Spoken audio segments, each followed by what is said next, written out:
Hello friend, आप सभी का स्वागत है एजुकेशन लैन में। साथियों, आज के इस वीडियो में हम बात कर रहे हैं कक्षा 10 के लिए गणित का जो पेपर है आरबीएसई बोर्ड का। मार्च में आपकी परीक्षाएं स्टार्ट होगी 24 मार्च से। तो यहाँ पे 10वीं क्लास का मैथ का जो पेपर है एकदम रियल पेपर मान के चलिए। यहाँ से आपके 90 प्लस यानी कि ज़्यादातर संभावना है कि आपके क्वेश्चन इस पेपर से मिलेंगे। और साथ ही दोस्तों मैं आपको बता दूं कि पूरा वीडियो आप एंड तक देखें, आपको सभी क्वेश्चनों का सॉल्यूशन बताया जाएगा। आपके एग्जाम में टोटल क्वेश्चन है वो 1 से लेकर 23 क्वेश्चन आपके पेपर में आने वाले हैं। तो चलिए मैं देर नहीं करते हुए स्टार्ट कर लेता हूँ पेपर और सभी क्वेश्चनों का आपको आंसर नोट करा देता हूँ। आप इसको नोट डाउन कर सकते हैं या फिर इसका पीडीएफ फाइल आपको हमारे आरबीएसई बोर्ड गुरु का जो टेलीग्राम है वहाँ से आप इसको डाउनलोड कर सकते हैं। तो साथियों, आप यहाँ पे देख सकते हैं आपका पूरा पेपर के रिगार्डिंग आपका पूर्णांक 80 नंबर का होगा और कक्षा 10 के लिए मैथ का पेपर है। वार्षिक परीक्षा 70/2022 के लिए समय आपका 2 घंटे 45 मिनट रखा गया है। चलिए मैं बात करता हूँ सेक्शन फर्स्ट से। तो सेक्शन फर्स्ट में आपको कुल 12 क्वेश्चन पूछे गए हैं ऑब्जेक्टिव टाइप के। पहला देखिए, आपको 144 तथा 198 का महत्तम समापड़ते हैं वो क्या होगा, तो ये आपको लिख लेना है। ऑप्शन नंबर बी है वो आपका करेक्ट आंसर होगा 18। आगे देखिए यहाँ पे यदि द्विघात बहुपद x² + 3x + k का एक शून्यक 0 है तो k का मान क्या होगा। तो साथियों, सेकंड नंबर का जो क्वेश्चन है उसका आंसर आप नोट डाउन करेंगे -10। ऑप्शन नंबर ए है वो आपका करेक्ट आंसर है।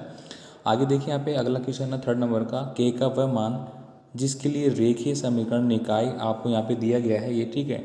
तो इसके लिए आपको सॉल्यूशन बताना है। तो तीसरे नंबर का जो क्वेश्चन है साथियों उसका आंसर हो जाता है ऑप्शन नंबर डी, आपका हो जाएगा 10। आगे देखिए यहाँ पे निम्नलिखित में से कौन सा रेखीय समीकरण को हल करने की एक विधि है।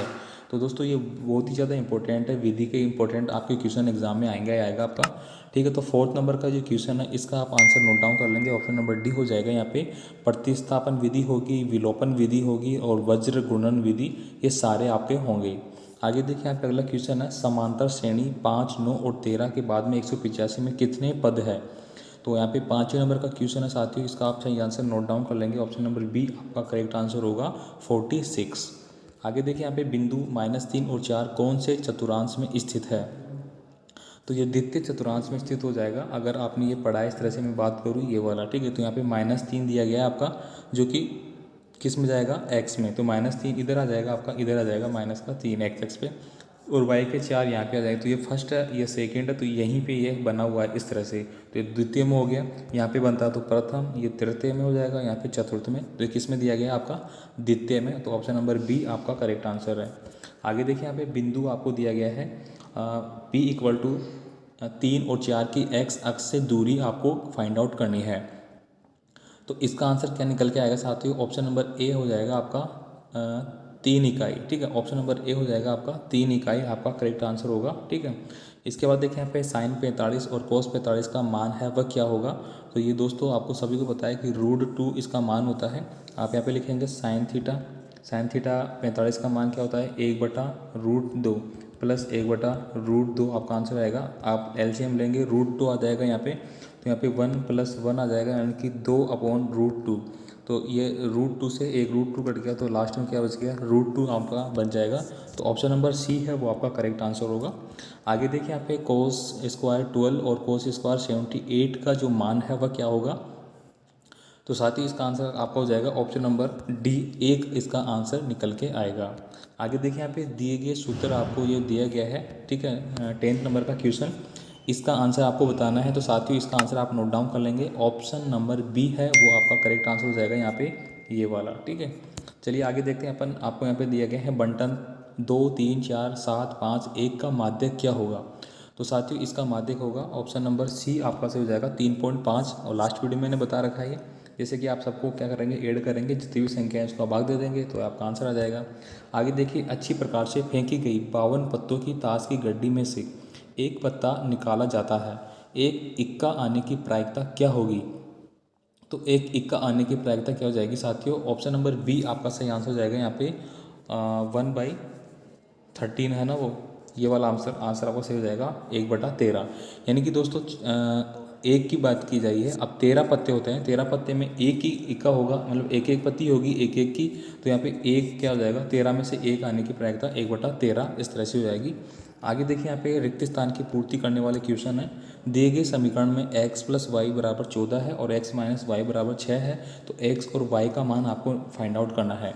तो यहाँ पे साथियों x का मान तो आपका आ जाएगा 10 और y का मान आ जाएगा आपका 4। अब ये कैसे फाइंड आउट करेंगे मैं एक बार बता देता हूँ आपको लिखना है x प्लस 4 इक्वल टू आपको यहाँ पे 14 लिख लेना है और यहाँ पे x minus y equal to आपको 6 लिख लेना है। अब यहाँ पे साथियों आपको इनको काट देना है। यहाँ देखिए माइनस का y है और प्लस का y है, तो ये कट गए तो मतलब 0 हो गए। अब ये क्या बन गए, 2x बन गए, इनको जोड़ लिया अपन ने, बराबर ही कितने बच गए 14 और 6 20। तो x का मान ये 2 से अपन डिवाइड करेंगे तो 10, तो x का मान क्या आ गया 10, यही अपन ने बताया, ठीक है। तो 10 आ गया। अब आप यहाँ पे 10 रखेंगे तो ये माइनस का था, 14 में से 10 गए तो 4, तो ये आपका 4 आंसर आ जाएगा इस तरह से। आगे देखिए यहाँ पे यदि किसी समांतर श्रेणी का व्यापक पद 3n और 5 है तो उसका सार्व अंतर क्या होगा। तो ऑप्शन नंबर जो बी है, जो सेकंड वाला जो क्वेश्चन है साथियों, इसका आंसर आप नोट डाउन कर लेंगे। यहाँ पे वो सार्व अंतर होगा आपका डी इक्वल टू जाएगा आपका 3, ठीक है। आगे देखिए यहाँ पे किसी बाहरी बिंदु से वृत्त पर स्पर्श रेखाएं खींची जा सकती है। कितनी स्पर्श रेखाएं खींची जा सकती है, तो दोस्तों 2 खींची जा सकती है। 3 नंबर का जो क्वेश्चन है इसमें आप लिख लेंगे 2 खींची जा सकती है किसी बाहरी बिंदु से वृत्त पर। ये मान लीजिए कि ये वृत्त है और ये आपका बाहरी बिंदु यहाँ पे है, तो यहाँ से आप स्पर्श रेखा खींचेंगे तो एक तो ये खींच सकते हैं और एक ये खींच सकते हैं। इधर से बात करेंगे तो आप ऐसे खींच सकते हैं, एक ऐसे, 2 ही खींची जा सकती है। आगे देखिए यहाँ पे 4 नंबर का क्वेश्चन है, बिंदुओं -3 तथा -3 और 3 को जोड़ने वाले रेखाखंड का मध्य बिंदु क्या होगा। तो साथियों इसका जो आंसर है वो आप नोट डाउन कर लेंगे। इसका मध्य बिंदु होगा -3 और 0, ठीक है। ये आप आंसर नोट डाउन कर ले इसका। क्वेश्चन नंबर 5 देखिए यहाँ पे, यदि sine theta plus cos theta बराबर हो तो थीटा का मान क्या होगा। तो दोस्तों ये अगर साइन थीटा भी बराबर है, कोस थीटा भी बराबर है, तो अभी अपन ने बात की है कि साइन थीटा और कोस थीटा का मान है वो 45 डिग्री पे समान होता है। दोनों का मान क्या होता है, 1/√2 होता है, ठीक है। तो ये आपका आंसर सही हो गया, 45 डिग्री यहाँ पे। आगे देखिए लास्ट क्वेश्चन है यहाँ पे, प्रथम 5 प्राकृत संख्याओं का माध्य क्या होगा। तो ये आंसर हो जाएगा आपका 3, तो ठीक है, ये आप नोट डाउन कर ले। आगे देखिए यहाँ पे अति लघुतात्मक प्रश्न आपको दिए गए हैं। साथियों आपसे रिक्वेस्ट होगी, आप चैनल पे नए हैं तो प्लीज़ चैनल को सब्सक्राइब करके बेल आइकन दबा के रखें, ताकि आपको बोर्ड के रिगार्डिंग जो भी पेपर है मैं सारा आपको कराने वाला हूँ आरबीएसई बोर्ड का, और उनका सॉल्यूशन भी आपको पेपर बताया जाएगा। तो आपसे रिक्वेस्ट है चैनल को सब्सक्राइब करने के साथ साथ वीडियो को दोस्तों को शेयर जरूर करें। यहाँ पे देखिए 3rd नंबर का जो क्वेश्चन आपका, उसमें हम फर्स्ट की बात करेंगे, तो मैं फटाफट इनका आंसर आपको नोट डाउन करा देता हूँ, आप लिखते जाइए। यदि आपको यहाँ पे दिया गया है लैसा वगैरह ये ज्ञात करना है तो इसका आंसर आप नोट डाउन कर लेंगे 22, 33 और 8, ठीक है। इसके बाद देखिए द्विघात बहुपद ज्ञात कीजिए जिसके शून्यकों का योग तथा गुणनफल -3 तथा -2 है। तो इसका जो द्विघात है सेकंड नंबर का वो आपका आ जाएगा x² प्लस 3x प्लस 2, ये आपका आंसर आ जाएगा सेकंड वाले का, ठीक है। थर्ड की बात करते हैं। यहाँ पे थर्ड वाला क्वेश्चन है, द्विघात समीकरण का हल ज्ञात करने के लिए श्रीधराचार्य विधि का सूत्र लिखिए। तो ये तो आपको पता ही होगा, श्रीधराचार्य की सूत्र क्या होती है, -b plus minus root b² -4ac। ये तो आपको याद होगा, छोटी कक्षाओं में आपने पढ़ा होगा 8वीं में। इसके बाद देखिए अगला क्वेश्चन आपका, k के किस मान के लिए समीकरण x + 2y + 7 = 0 और ये वाला जो है अनंत होंगे। तो दोस्तों ये k का जो मान है वो 4 होगा तब अनंत होंगे, ठीक है, ये आपका आंसर हो जाएगा। इसके बाद देखिए यहाँ पे 5 नंबर का क्वेश्चन है, वो देखेंगे अपन। यहाँ पे x के लिए समीकरण दिया गया है आपको ये वाला, इसको आपको हल करना है। तो इसका आंसर आप नोट डाउन कर सकते हैं। यहाँ पे x के लिए जो आपके 2 मान आएंगे, माइनस का 1/3 आएगा एक तो, और एक आ जाएगा आपका -3/2, ठीक है, ये आपका आंसर आ गया। आगे नोट करेंगे अपन यहाँ पे x² + 3x + 1 को x - 2 से अगर भाग देते हैं, ये वाला क्वेश्चन है, इसको अगर भाग देते हैं तो शेषफल क्या आएगा। तो यहाँ पे आप नोट डाउन करेंगे, शेषफल आपका 11 आएगा। आगे देखिए यहाँ पे अगला क्वेश्चन है, वृत्त के बाहर स्थित बिंदु से वृत्त पर कितनी स्पर्श रेखाएं खींची जा सकती है।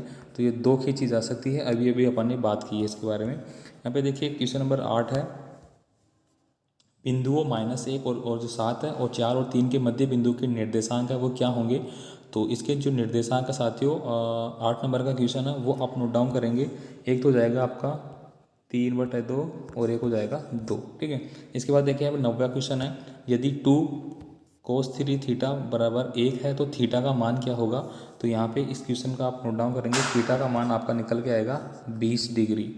आगे देखिए यहाँ पे sin 60 और cos 30 + sin 30 + cos 60 का मान आपको याद करना है।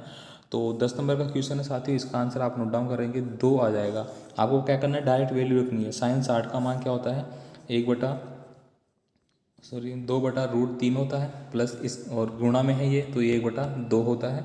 ठीक है, तो ये आपको इस जैसे कट गया तो 1/√3 बच गया। इस तरह से काट पीट के क्या आता है, आपका आंसर 2 आ जाएगा। यहाँ पे देखिए, यदि किसी बंटन का माध्य 16 है और बहुलक 13 हो तो बंटन की माध्यिका आपको ज्ञात करनी है। तो यहाँ पे इस क्वेश्चन का जो माध्यिका है वो आप नोट डाउन कर लेंगे, 15 आएगी।